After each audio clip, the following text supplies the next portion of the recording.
मुझे पूरा भरोसा है दिल्ली की जनता प्रचंड बहुमत के साथ अरविंद केजरीवाल को ईमानदारी का प्रमाण पत्र देगी, कि उन्होंने पूरी सच्चाई के साथ, ईमानदारी के साथ दिल्ली के लोगों की सेवा की है। कल जब उन्होंने इस्तीफा दिया तो पहली बात उन्होंने की कि अब हम ये सारी सुविधाएं छोड़ देंगे। अभी तय नहीं है कहां रहेंगे, लेकिन आप सबके प्यार से, आशीर्वाद से कोई ना कोई ठिकाना तय होगा जहां पर वो रहेंगे। लेकिन अरविंद केजरीवाल ने फैसला किया है कि उन्होंने कहा हम अपना मकान खाली करेंगे, हम अपना घर खाली करेंगे। 1 हफ्ते के अंदर हम अपना घर खाली करेंगे। कल अपने पद से इस्तीफा दिया और उनके इस फैसले से दिल्ली की जनता दुखी है, गुस्से में है, नाराजगी में है कि एक ईमानदार मुख्यमंत्री को जिसने दिल्ली की जनता के लिए एक नहीं अनेक काम किए, उनको इस्तीफा देना पड़ा। लोग सवाल पूछ रहे हैं कि अरविंद केजरीवाल ने इस्तीफा क्यों दिया। लोग सवाल पूछ रहे हैं कि अरविंद केजरीवाल को इस्तीफा देने की जरूरत क्या थी। उन्होंने तो ईमानदारी से दिल्ली के 2 करोड़ लोगों की सेवा की, फिर क्या आवश्यकता थी उनको इस्तीफा देने की। आपने देखा होगा पिछले 2 साल से लगातार भारतीय जनता पार्टी अरविंद केजरीवाल को बदनाम करने की कोशिश कर रही है। भ्रष्टाचार के झूठे आरोप उनके खिलाफ खड़े किए गए, बेबुनियाद, निराधार, जिसमें 1 रुपए का सबूत नहीं मिला, ऐसे आरोप उनके ऊपर लगाए गए। बीजेपी वालों ने उनको भ्रष्टाचारी कहा, उनकी ईमानदारी पर सवाल उठाया। कोई आम नेता होता, कोई मोटी चमड़ी वाला नेता होता, उसको कोई फर्क नहीं पड़ता, वो अपनी कुर्सी से चिपका पड़ा रहता। लेकिन ये अरविंद केजरीवाल है, इन्होंने अपनी सच्चाई और ईमानदारी से यहां तक का सफर तय किया है और ईमानदारी से दिल्ली के लोगों की सेवा की है। सुप्रीम कोर्ट ने उनके हक में फैसला भी दे दिया, एक ऐसे मामले में जिसमें जमानत मिलना लगभग नामुमकिन होता है। कोई और नेता होता तो कहता कि सुप्रीम कोर्ट से हमें जमानत मिल गई, काफी है। सुप्रीम कोर्ट ने कह दिया कि सीबीआई ने, ईडी ने जो कार्रवाई की है वो दुर्भावना से की है, राजनीति से प्रेरित होकर की है, पिंजरे में बंद तोते की तरह काम किया है। कोई और नेता होता तो कहता सुप्रीम कोर्ट ने हमारे हक में फैसला सुना दिया, जमानत दे दी, अब अपने पद पर बना रहूंगा। लेकिन अरविंद केजरीवाल ने तय किया हम जनता की अदालत में जाएंगे। जनता की अदालत में जिसकी सेवा हमने ईमानदारी से की है पिछले 10 सालों में, हम उनके पास जाएंगे और उनसे अपनी ईमानदारी का प्रमाण पत्र लेके आएंगे। मुझे पूरा भरोसा है दिल्ली की जनता प्रचंड बहुमत के साथ अरविंद केजरीवाल को ईमानदारी का प्रमाण पत्र देगी, कि उन्होंने पूरी सच्चाई के साथ, ईमानदारी के साथ दिल्ली के लोगों की सेवा की है। मुख्यमंत्री के तौर पे बहुत सारी सुविधाएं किसी भी व्यक्ति को मिलती हैं, अरविंद केजरीवाल को भी वो सुविधाएं मिली हैं। कल जब उन्होंने इस्तीफा दिया तो पहली बात उन्होंने की कि अब हम ये सारी सुविधाएं छोड़ देंगे। मुख्यमंत्री को मिलने वाली सारी सुविधाएं छोड़ देंगे। बाकी नेताओं की हालत हम जानते हैं। अगर कभी किसी पद पे पहुंच गए, कोई सुविधा मिल गई तो उसको नहीं छोड़ने के लिए सालों साल लड़ाई लड़ते हैं, घर से मकान से चिपके रहते हैं। लेकिन अरविंद केजरीवाल ने फैसला किया है कि उन्होंने कहा हम अपना मकान खाली करेंगे, हम अपना घर खाली करेंगे, 1 हफ्ते के अंदर हम अपना घर खाली करेंगे। उनकी सुरक्षा को लेकर भी सवाल है, एक नहीं कई बार उनके ऊपर हमले हुए।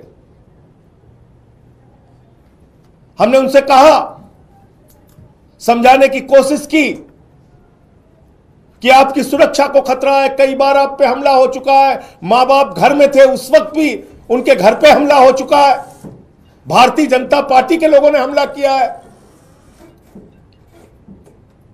कई बार उनको शारीरिक नुकसान पहुंचाया गया, कहीं कालिक फेंकी गई, कहीं हमला किया गया, चोट पहुंचाई गई। ये सारा कुछ हुआ अरविंद केजरीवाल के साथ। उनके बूढ़े मां बाप हैं, उनकी पत्नी है, उनके बच्चे हैं, उनकी सुरक्षा को लेके हम सब चिंतित हैं। हमने समझाने की कोशिश की कि ये घर सिर्फ मुख्यमंत्री के तौर पे ही नहीं बल्कि आपकी सुरक्षा की दृष्टि से भी जरूरी है। लेकिन उन्होंने तय किया कि हमारी रक्षा भगवान करेगा, ईश्वर करेगा। मैं 6 महीने जेल में रहा, खूंखार अपराधियों के बीच में रहा, लेकिन बावजूद इसके ईश्वर ने मेरी रक्षा की, ईश्वर ही मेरी रक्षा करेगा, मुझे घर की कोई चिंता नहीं। तो उन्होंने घर छोड़ने का फैसला किया। घर छोड़ के लोगों के बीच में रहेंगे, आम लोगों के बीच में रहेंगे। अभी तय नहीं है कहां रहेंगे, लेकिन आप सबके प्यार से, आशीर्वाद से कोई ना कोई ठिकाना तय होगा जहां पर वो रहेंगे। लेकिन सवाल आज अरविंद केजरीवाल मात्र का नहीं है, सवाल है दिल्ली की 2 करोड़ जनता का। अरविंद केजरीवाल के साथ तो जो बीजेपी वाले कर रहे हैं वो आप देख रहे हैं, खुली आंखों से देख रहे हैं। झूठे भ्रष्टाचार के आरोप लगाए, जेल में उनको पकड़ के डाल दिया, उनके शिक्षा मंत्री को जेल में डाल दिया, स्वास्थ्य मंत्री को जेल में डाल दिया, पूरी पार्टी को तोड़ने की कोशिश की, आम आदमी पार्टी को खत्म करने की कोशिश की, अरविंद केजरीवाल की राजनीति को खत्म करने की कोशिश की। लेकिन आपके आशीर्वाद से अरविंद केजरीवाल ने अपने हौसले से उनकी इस राजनीति को जवाब देने का काम किया। अब समय आपका है, दिल्ली के लोगों का है, क्योंकि देश के प्रधानमंत्री तो खुलेआम कहते हैं मुफ्त की सुविधाएं बिल्कुल नहीं मिलनी चाहिए, बंद हो जानी चाहिए मुफ्त की सुविधाएं। आपको सोचना है, अरविंद केजरीवाल नहीं होगा तो दिल्ली का क्या होगा, अरविंद केजरीवाल नहीं होगा तो दिल्ली के लोगों का क्या होगा। जो बच्चों को मुफ्त शिक्षा मिलती है वो शिक्षा बंद हो जाएगी। 27 साल हो गए गुजरात के अंदर, एक भी स्कूल ऐसा नहीं बन पाया जिसमें प्रधानमंत्री अपनी फोटो खिंचवा सके और दिखा सके कि यह हमारा सरकारी स्कूल है। उनको टेंट का स्कूल गुजरात में, अहमदाबाद में चुनाव के दौरान बनवाना पड़ता है दिखाने के लिए। एक स्कूल नहीं बनवा पाए देश के प्रधानमंत्री 27 साल के शासन के बाद गुजरात के अंदर। पूरे देश में बताइए, भारतीय जनता पार्टी शासित राज्यों में जो स्कूल अरविंद केजरीवाल ने बनवाया, ऐसा एक स्कूल किसी राज्य में बनाओ। बच्चों के लिए मुफ्त शिक्षा की सुविधा, मोहल्ला क्लिनिक की सुविधा, जहां फ्री दवा, free test, free ultrasound, free इलाज, ये बंद हो जाएगा। ये मोहल्ला क्लिनिक बंद कर देगी बीजेपी, ये मुफ्त की दवाएं बंद कर देगी, क्योंकि वो तो दिल्ली के लोगों को अपमानित करते हैं, कहते हैं मुफ्त खो रहे हैं, मुफ्त खो रहे हैं। याद रखना, आपको गालियां देते हैं ये तो अरविंद केजरीवाल है जो लड़ लड़ के आपके लिए सुविधाएं लेके आते हैं। 9 दिन तक एलजी के घर पे धरने पर बैठ के कहते हैं नहीं, मोहल्ला क्लिनिक की फाइल पास करो। अरविंद केजरीवाल नहीं होंगे तो ये मोहल्ला क्लिनिक बंद होंगे। फ्री बिजली लोगों का सपना था। दिल्ली के अंदर चुनाव प्रचार में अरविंद केजरीवाल जी जाते थे, लोग हाथ पकड़ लेते थे, कहते थे हमारी झुग्गियों में हजारों का लाखों का बिल आया है केजरीवाल साहब।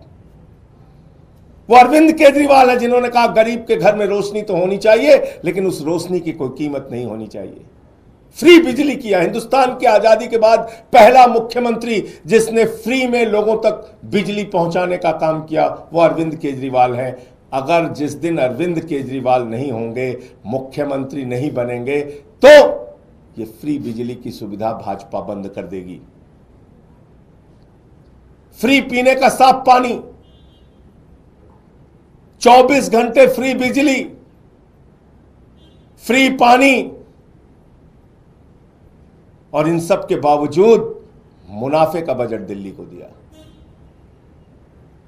माताएं बहनें जो हमारी मजदूरी करती हैं, हमारी बच्चियां जो कॉलेज में जाती हैं, जिसका पिता रिक्शा चलाता है, ठेला लगाता है, वो सुबह उठता था तो अपनी जेब की तरफ देखता था। बेटी को स्कूल भेजना है, कॉलेज भेजना है, जेब में पैसा होगा तो बेटी कॉलेज जाएगी, वरना नहीं जा पाएगी।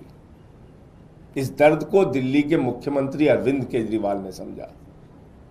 उन्होंने कहा बेटियों के लिए, माताओं बहनों के लिए, मजदूरी करने वाली हमारी माताओं के लिए बस की यात्रा फ्री होगी। केजरीवाल नहीं होंगे तो ये बस की यात्रा की फ्री सुविधा खत्म होगी। इसलिए दिल्ली के लोगों आपको तय करना है। ये सारे काम, फ्री बिजली, फ्री पानी, फ्री शिक्षा, फ्री इलाज, मोहल्ला क्लिनिक, माताओं बहनों के लिए बस की फ्री यात्रा, और बुजुर्गों के लिए श्रवण कुमार बनके उनकी तीर्थ यात्रा कराने का जो संकल्प और काम पूरा किया है अरविंद केजरीवाल ने, भारतीय जनता पार्टी ये सारी की सारी सुविधाएं बंद करेगी, समाप्त करेगी, क्योंकि देश का प्रधानमंत्री और बीजेपी का सबसे बड़ा नेता नरेंद्र मोदी जी वो कहते हैं घूम घूम कर कि मुफ्त की सुविधा समाप्त होनी चाहिए, खत्म होनी चाहिए, मुफ्त की सुविधा तो मिलनी ही नहीं चाहिए। ये तो केजरीवाल है जिन्होंने कमाल करके दिखाया। सारी सुविधाएं देने के बावजूद मुनाफे का बजट दिया दिल्ली में। केजरीवाल ने एक नहीं अनेक बार कहा है कि दिल्ली के अंदर अब तक जो सरकारें थीं उन्होंने आपको धोखा देने का काम किया। खजाने में पैसे की कमी नहीं है, सरकारों की नीयत में कमी थी। और उन्होंने साफ नीयत से, ईमानदारी से दिल्ली के लोगों की सेवा की। तो अब दिल्ली के लोगों को तय करना है, दिल्ली के लोगों को अब संकल्प लेना है, दिल्ली के लोगों को अब जवाब देना है। जनता की अदालत में अरविंद केजरीवाल जी जाएंगे और मुझे पूरा यकीन और भरोसा है कि जनता की अदालत से अपनी ईमानदारी का प्रचंड बहुमत का प्रमाण पत्र लेके आएंगे। हिंदुस्तान के इतिहास में पहला नेता है, पहले नेता है अरविंद केजरीवाल जो सीना ठोक के कह रहे हैं ईमानदार हूं तो वोट देना, ईमानदार नहीं हूं तो वोट मत देना। अपनी ईमानदारी के नाम पर वोट मांग रहे हैं, अपनी सच्चाई के नाम पर वोट मांग रहे हैं, अपने काम के नाम पर वोट मांग रहे हैं। एक नेता पूरे हिंदुस्तान की राजनीति में, पूरे इतिहास में बता दो आप। तो इसलिए अब वक्त है दिल्ली के 2 करोड़ लोगों का, उनको जवाब देने का। इस समय 2 करोड़ लोगों के ऊपर जिम्मेदारी है कि वो भारतीय जनता पार्टी के साजिशों का, कुचक्रों का जवाब अपने वोट की ताकत से दे। बहुत बहुत धन्यवाद। मैं इतनी बात कहना चाहता था और आगे और कोई सूचना होगी तो मैं आपके साथ उसको शेयर। सर, एक राष्ट्रीय पार्टी के अध्यक्ष होने के नाते अरविंद केजरीवाल घर के लिए एंटाइटल्ड हैं, क्या उन्होंने कोई घर की डिमांड की है? देखिए, अभी जो जानकारी मेरे पास है मैंने आपको बता दी। निश्चित रूप से एक राष्ट्रीय पार्टी के राष्ट्रीय अध्यक्ष होने के नाते कई और नेताओं को घर मिले हैं, लेकिन अभी वो सवाल नहीं। अभी तो जो मेरे पास जो जानकारी थी अभी मैंने उसको बताया।